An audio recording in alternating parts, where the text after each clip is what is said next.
Hello friends, ఎలా ఉన్నారు? ఇప్పుడు మనం మన మదనపల్లి వద్ద ఉన్న బసినికొండ గ్రామంలో ఉన్నాం. ఇక్కడ కొండపైన శ్రీ వెంకటేశ్వర స్వామి కొలువై ఉన్నారు. కింది నుంచి కొండపైకి మెట్ల మార్గం అయితే ఉంది. ఇదే కొండపైకి వెళ్ళడానికి మెట్ల మార్గం. ఇక్కడ నుంచి మనం పైకి వెళ్ళాలి. ఇక్కడ స్వామివారి పాదాలను కూడా ప్రతిష్ఠించారు. అలాగే ఇక్కడ గరుత్మంతుని విగ్రహం, అలాగే ఆంజనేయ స్వామి విగ్రహాలు ఉన్నాయి. ఇప్పుడు మనం కొండపైకి వెళ్దాం. ఇక్కడ చూడండి, మెట్లను రాతితో నిర్మించారు. ఈ ప్లేస్ మన మదనపల్లిలో ఒక మంచి ఆధ్యాత్మిక ప్రదేశం అని చెప్పవచ్చు. వెంకటేశ్వర స్వామి తిరుమలకు వెళ్లే ముందు ఆయన ఈ కొండపైనే ఉండాలనే ఉద్దేశంతో తన పాదాన్ని ఈ కొండపైన మోపారు. కానీ ఆయనను ఈ కొండ తట్టుకోలేకపోయింది. అందువల్ల ఆయన తిరుమలకు వెళ్ళిపోయారు. కొండపైన స్వామివారి పాదముద్ర ఉంటుంది, మనం చూడవచ్చు. ఇక్కడ స్వామివారిని దర్శించుకోవడానికి ప్రతి శనివారం అలాగే శ్రావణ మాసం సమయంలో భక్తులు అధిక సంఖ్యలో వస్తూ ఉంటారు. ఈ మెట్ల మార్గం కొంచెం ఏటవాలుగా ఉంటుంది. ట్రెక్కింగ్ చేసేవారికి ఒక మంచి అనుభూతి అయితే కలుగుతుంది. మనం 200 మెట్లు అయితే ఎక్కేసాం. ఇక్కడి నుంచి చూస్తే మన మదనపల్లి ఇలా కనిపిస్తుంది.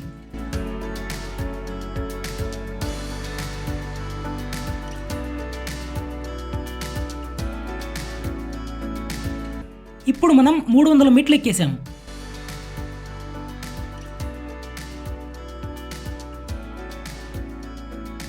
ఇక్కడ నాకు బాగా నచ్చిన విషయం ఏంటంటే ఇక్కడ చెట్లను కూడా పెంచుతున్నారు.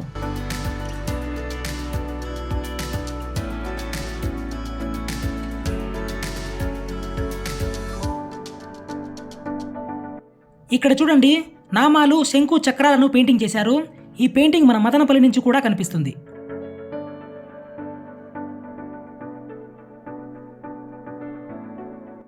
ఇక్కడ మైక్లను కూడా ఏర్పాటు చేశారు. మనం 1000 మెట్లను ఎక్కేశాం.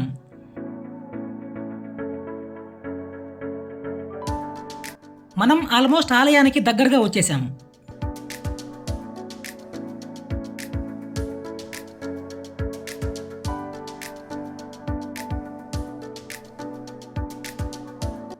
ఆలయాన్ని చూడండి ఎంత బాగుందో.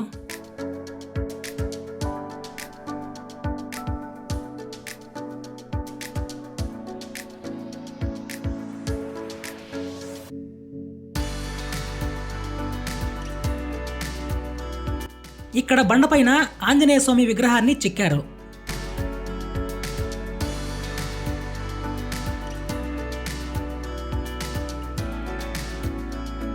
ఇక్కడ కొండపై నుంచి చూస్తుంటే మన మదనపల్లి చాలా అందంగా కనిపిస్తుంది.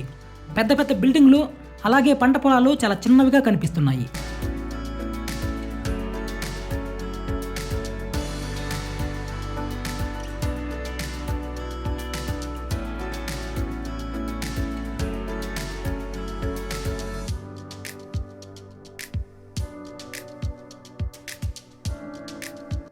ఈ ఆలయం చిన్నగా ఉన్నప్పటికీ చాలా బాగుంది. ఆలయానికి ఎదురుగా గరుత్మంతుడి విగ్రహాన్ని ప్రతిష్ఠించారు. ఈ ధ్వజస్తంభాన్ని రాతితో చేశారు.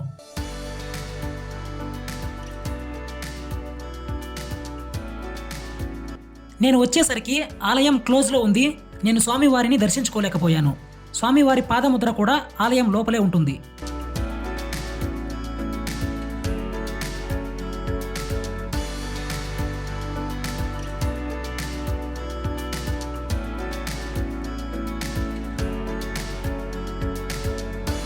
ఫ్రెండ్స్, ఈ వీడియో మీకు నచ్చినట్లయితే లైక్ చేయండి, షేర్ చేయండి, సబ్స్క్రైబ్ చేసుకోండి.